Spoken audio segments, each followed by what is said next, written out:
ओम शांति। आज 30 मई 2024 की साकार मधुर महावाक्य है। आज सद्गुरुवार है, तो आज पूरा दिन अनुभव करेंगे कि सद्गुरु बाबा के वरद हस्त हमारे सर पर है। तो सद्गुरुवार का आप सबों को बहुत बहुत बधाई। तो आज के मधुर महावाक्य में बाबा बोले, मीठे बच्चे, तुम्हें पहला निश्चय चाहिए कि हमको पढ़ाने वाला स्वयं शांति का सागर, सुख का सागर बाप है। कोई मनुष्य किसी को सुख शांति नहीं दे सकता।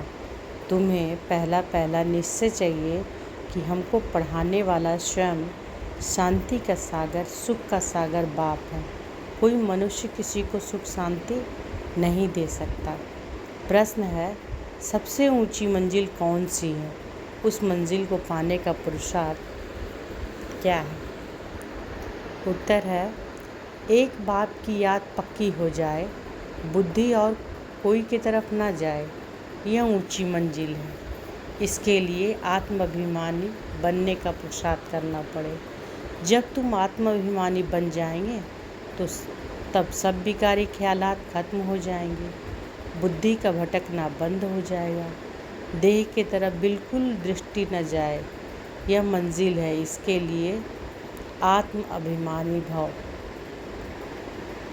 एक बाप की याद पक्की हो जाए, बुद्धि और कोई की तरफ न जाए, यह ऊंची मंजिल है। इसके लिए आत्माभिमानी बनने का पुरुषार्थ करना पड़े। जब तुम आत्माभिमानी बन जाएंगे तो सब विकारी ख्यालात खत्म हो जाएंगे, बुद्धि का भटकना बंद हो जाएगा, देह के तरफ बिल्कुल दृष्टि न जाए। यह मंजिल है। इसके लिए आत्माभिमानी भव। ओम शांति। रूहानी बच्चों प्रति रूहानी बाप बैठ समझाते हैं। इनको ब्रह्मा बाबा को रूहानी बाप नहीं कहेंगे। आज के दिन को सद्गुरुवार कहते हैं। गुरुवार कहना भूल है। सद्गुरुवार। गुरु लोग तो बहुत ढेर हैं, सद्गुरु एक है। बहुत हैं जो अपने को गुरु भी कहते हैं, सद्गुरु भी कहते हैं। अभी तुम बच्चे समझते हो, गुरु और सद्गुरु में तो फ़र्क है।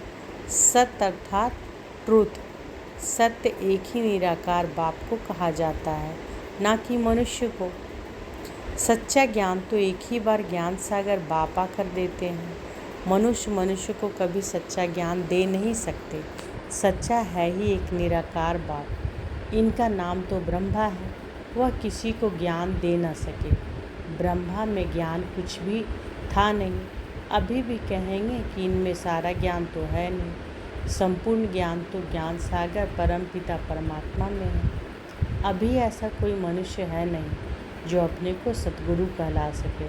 सद्गुरु माना संपूर्ण सत्य। तुम जब सत्य बन जाएंगे तो फिर यह शरीर नहीं रहेगा।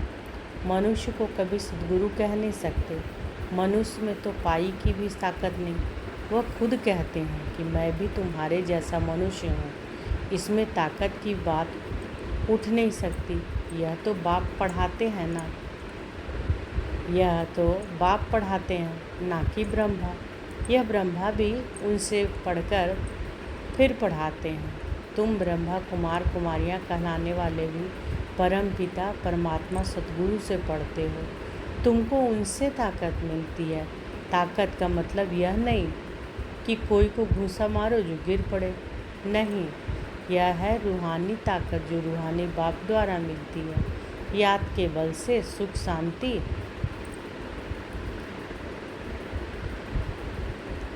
याद के बल से तुम शांति को पाते हो और पढ़ाई से तुमको सुख मिलता है। याद के बल से तुम शांति को पाते हो और पढ़ाई से तुमको सुख मिलता है। जैसे और टीचर्स तुमको पढ़ाते वैसे बाप भी पढ़ाते हैं। यह भी पढ़ते हैं, स्टूडेंट हैं। देहधारी जो भी हैं वे सभी स्टूडेंट हैं। बाप को तो देह है नहीं, वह निराकार है, वही आकर पढ़ाते हैं। जैसे और स्टूडेंट पढ़ते हैं वैसे तुम भी पढ़ते हो। इसमें मेहनत की बात नहीं। पढ़ने समय हमेशा ब्रह्मचर्य में रहते हैं।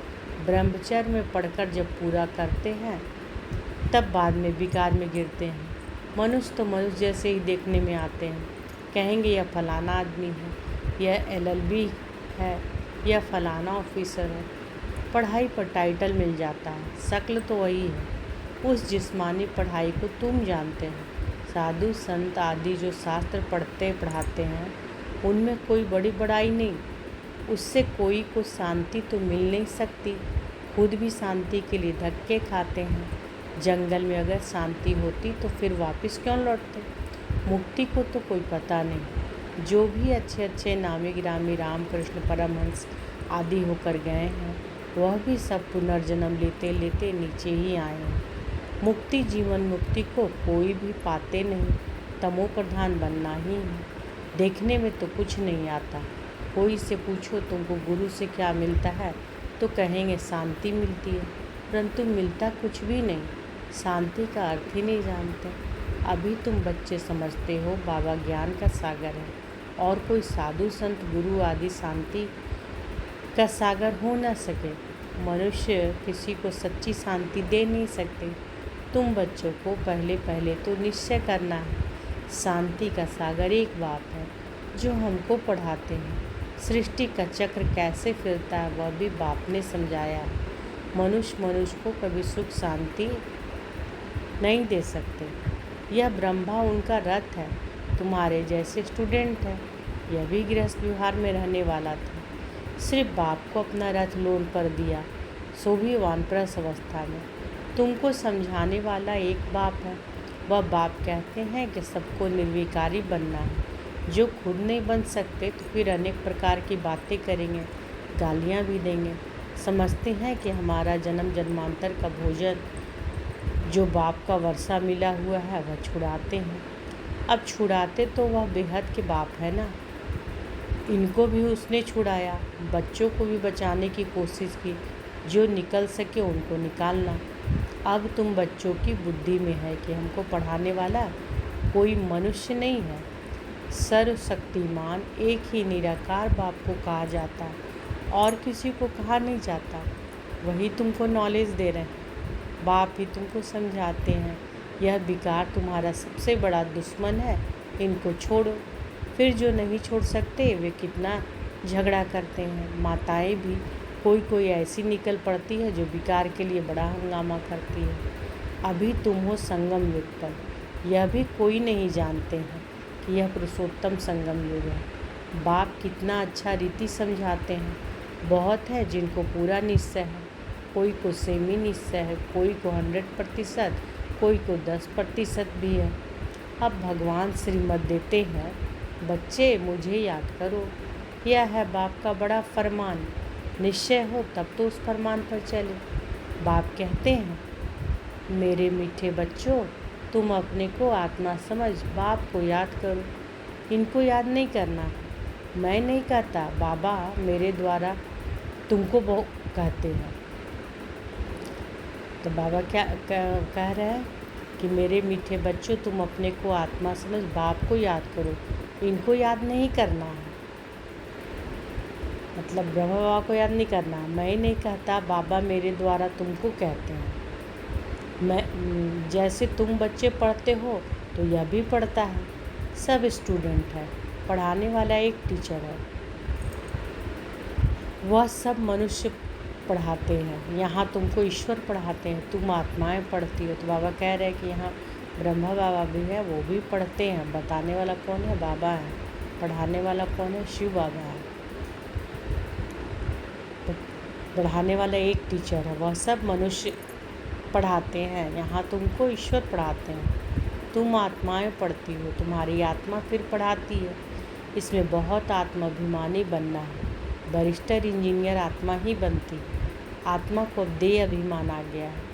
आत्माभिमानी के बदले देह अभिमानी बन गया। जब आत्माभिमानी हो तब विकारी नहीं कहला सके। उनको अभी विकारी ख्याल भी आ नहीं सकता। देह अभिमान से भी विकारी ख्याल आते हैं, फिर विकार की ही दृष्टि से देखते हैं। देवताओं की विकारी दृष्टि कभी हो नहीं सकती। ज्ञान से फिर दृष्टि बदल जाती है। सतयुग में से थोड़े ही प्यार करेंगे, डांस करेंगे, वहाँ प्यार करेंगे, परंतु विकार की डांस नहीं होगी। जन्म जन्मांतर विकार में गए हैं तो वह नशा बहुत मुश्किल उतरता है। बाप निर्विकारी बनाते हैं तो कई बच्चियाँ बिल्कुल मजबूत हो जाती हैं। बस हमको तो पूरा निर्विकारी बनना है। हम अकेले थे, अकेले ही जाना है। उनको कोई थोड़ा टच करेगा तो अच्छा नहीं लगेगा, कहेंगे वह हमको हाथ क्यों लगाते हैं, इनमें विकारी बांस है। भिखारी हमको टच भी ना करे। इस मंजिल पर पहुंचना है। देह तरफ बिल्कुल दृष्टि ही ना रहे, वह कर्मातीत अवस्था अभी बनानी है। अभी तक ऐसा नहीं है कि सिर्फ आत्मा को ही देखते हैं। मंजिल है, बाबा कह रहे अभी तक ऐसा नहीं है कि सिर्फ आत्मा को ही देखते हैं। मंजिल है, बाप हमेशा कहते रहते हैं बच्चे अपने को आत्मा समझो। यह शरीर दुम है जिसमें तुम पाट बजाते हो। कई कहते हैं कि इनमें शक्ति है, परंतु शक्ति की कोई बात ही नहीं। यह तो पढ़ाई है, जैसे और भी पढ़ते हैं यह भी पढ़ते हैं। प्योरिटी के लिए कितना माथा मारना पड़ता है, बड़ी मेहनत है। इसलिए बाप कहते हैं कि एक दो को आत्मा ही देखो। सतयुग में भी तुम आत्माभिमानी रहते हो। वहाँ तो रावण राज्य ही नहीं, विकार की बात ही नहीं। यहाँ रावण राज्य में सब विकारी हैं। इसलिए बाप आकर निर्विकारी बनाते हैं। नहीं बनेंगे तो सज़ा खानी पड़ेगी। आत्मा पवित्र बनने बगैर ऊपर जा न सके। हिसाब किताब चुकतू करना पड़ता है, फिर भी पद कम हो पड़ता है। यह राजधानी स्थापन हो रही है। बच्चे जानते हैं स्वर्ग में एक आदि सनातन देवी देवताओं का राज्य था। पहले पहले तो जरूर एक राजा रानी होंगे, फिर डिनास्टी होंगे, प्रजा ढेर बनती है। उसमें अवस्थाओं में फ़र्क पड़ेगा। जिनको पूरा निश्चय नहीं वह पूरा पढ़ भी न सके, पवित्र बन न सके। आधा कल्प के पतित एक जन्म में 21 जन्मों के लिए पावन बने। मासी का घर है क्या? मुख्य है ही काम की बात, क्रोध आदि का इतना नहीं। कहाँ बुद्धि जाती है तो जरूर बाप को याद नहीं करते हैं। बाप की याद पक्की हो जाएगी तो फिर और कोई की तरफ बुद्धि नहीं जाएगी। बहुत ऊंची मंजिल है। पवित्रता की बात सुनकर आग में जल मरते हैं। कहते हैं यह बात तो कभी कोई ने नहीं कही है, कोई शास्त्र में है ही नहीं, कोई शास्त्र में है नहीं। बड़ा मुश्किल समझते हैं। वह तो है ही निर्वृत्ति मार्ग का धर्म अलग। उनको तो पुनर्जन्म ले फिर भी संन्यास धर्म में ही जाना है। वही संस्कार ले जाते हैं। तुमको तो घर बार छोड़ना नहीं है। समझाया जाता है कि भल घर में रहो, उन्हों को भी समझाओ। अब है संगम युग। पवित्र बनने बगैर सतयुग में देवता बन नहीं सकेंगे। थोड़ा भी ज्ञान सुनते हैं तो प्रजा बनती जाती है। प्रजा तो ढेर होती है ना। सतयुग में वजीर भी नहीं होते, क्योंकि बाप संपूर्ण ज्ञानी बना देते हैं। वजीर आदि चाहिए अज्ञानियों को। इस समय देखो एक दो को मारते कैसे हैं। दुश्मनी का स्वभाव कितना कड़ा है। अभी तुम समझते हो कि हम यह पुराना शरीर छोड़ जाकर दूसरा लेते हैं, कोई बड़ी बात है क्या? वह दुख से मरते हैं, तुमको सुख से बाप की याद में जाना है। जितना मुझ बाप को याद करेंगे तो और सब भूल जाएंगे, कोई भी याद नहीं रहेगा। परंतु यह अवस्था तब हो जाए जब पक्का निश्चय हो। निश्चय नहीं तो याद ही ठहर नहीं सकती। नाम मात्र सिर्फ कहते हैं, निश्चय ही नहीं तो याद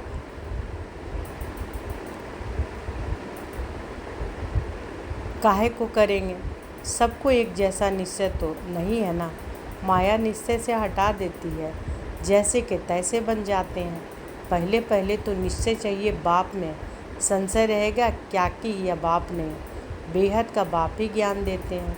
यह तो कहता है कि मैं सृष्टि के रचयिता और रचना को नहीं जानता था, मेरे को कोई तो सुनाएगा। मैंने 12 गुरु किए, उन सबको छोड़ना पड़े। गुरु ने तो ज्ञान दिया नहीं, सदगुरु ने अचानक आकर प्रवेश किया। समझा? पता नहीं क्या होना है। गीता में भी है ना कि अर्जुन को ही साक्षात्कार कराया। अर्जुन की बात है नहीं, यह तो रथ है ना। यह भी पहले गीता पढ़ता था, बाप ने प्रवेश किया। ब्रह्मा बाबा बोल रहे यह भी पहले गीता पढ़ते थे, बाबा ने प्रवेश किया, साक्षात्कार कराया कि यह तो बाप ही ज्ञान देने वाला है। तो उस गीता को छोड़ दिया। बाप है ज्ञान का सागर, हमको तो वही बताया गया ना। गीता है माई बाप, वह बाप ही हैं जिसको तोमे और माता पिता कहते हैं। वह रचना रचते अडॉप्ट करते हैं ना। यह ब्रह्मा भी तुम्हारे जैसा है। बाप कहते हैं कि इनकी भी जब वानप्रस्थ अवस्था होती है तब मैं प्रवेश करता हूँ। कुमारियाँ तो हैं ही पवित्र, उनके लिए तो सहज है। शादी के बाद कितने संबंध बढ़ जाते हैं, इसलिए देही अभिमानी बनने में मेहनत लगती है। वास्तव में आत्मा शरीर से अलग है, परंतु आधा कल्प देह अभिमानी रहे। बाप आकर अंतिम जन्म में देही अभिमानी बनाते हैं तो मुश्किल भासता है। पुरुषार्थ करते करते कितने थोड़े पास होते हैं, 8 रतन निकलते हैं। अपने से पूछो, हमारी लाइन क्लियर है? एक बाप के सिवाय और कुछ याद तो नहीं आता है। यह अवस्था पिछाड़ी में होगी। आत्माभिमानी बनने में बहुत मेहनत है। अच्छा, मीठे मीठे सिकिले दे बच्चों प्रति माता पिता बाप दादा का याद प्यार और गुड मॉर्निंग। रूहानी बाप की रूहानी बच्चों को नमस्ते। हम रूहानी बच्चों की रूहानी माता पिता बाप दादा को याद प्यार गुड मॉर्निंग और नमस्ते नमस्ते नमस्ते। शुक्रिया बाबा, शुक्रिया। धारणा के लिए मुख्य सार पहला है, ज्ञान से अपनी दृष्टि का परिवर्तन करना है। आत्माभिमानी बन विकारी ख्यालात समाप्त करने हैं। किसी भी विकार की बांस ना रहे, देह तरफ बिल्कुल दृष्टि न जाए। दूसरा, बेहद का बाप ही हमें पढ़ाते हैं, ऐसा पक्का निश्चय हो तभी आत्मा मजबूत होगी। ध्यान रहे, माया निश्चय से जरा भी हिला ना दे। आज बाबा वरदान दिए हैं, बहुत अच्छा वरदान है। सेवा भाव से सेवा करते हुए आगे बढ़ने और बढ़ाने वाले निर्विघ्न सेवाधारी भव। सेवा भाव से सेवा करते हुए आगे बढ़ने और बढ़ाने वाले निर्विघ्न सेवाधारी भव। सेवा भाव सफलता दिलाता है। सेवा में अगर अहम भाव आ गया तो उसको सेवा भाव नहीं कहेंगे। किसी भी सेवा में अगर अहम भाव मिक्स होता है तो मेहनत भी ज़्यादा, समय भी ज़्यादा लगता है और स्वयं की संतुष्टि भी नहीं होती। सेवा भाव वाले बच्चे स्वयं भी आगे बढ़ते हैं और दूसरों को भी आगे बढ़ाते हैं। वे सदा उड़ती कला का अनुभव करते हैं। उनका उमंग उत्साह स्वयं को निर्विघ्न बनाता है और दूसरों को कल्याण करता है। स्लोगन है, ज्ञानी तू आत्मा वह है जो महीन और आकर्षण करने वाले धागों से भी मुक्त है। ज्ञानी तू आत्मा वह है जो महीन और आकर्षण करने वाले धागों से भी मुक्त है। तो आज के मधुर महावाक्य में बाबा क्या बोले हैं कि तुम्हें पहला निश्चय चाहिए कि हमको पढ़ाने वाला स्वयं शांति का सागर, सुख का सागर बाप है। कोई मनुष्य किसी को सुख शांति दे नहीं सकता। अच्छा, शुक्रिया बाबा, शुक्रिया। ओम शांति।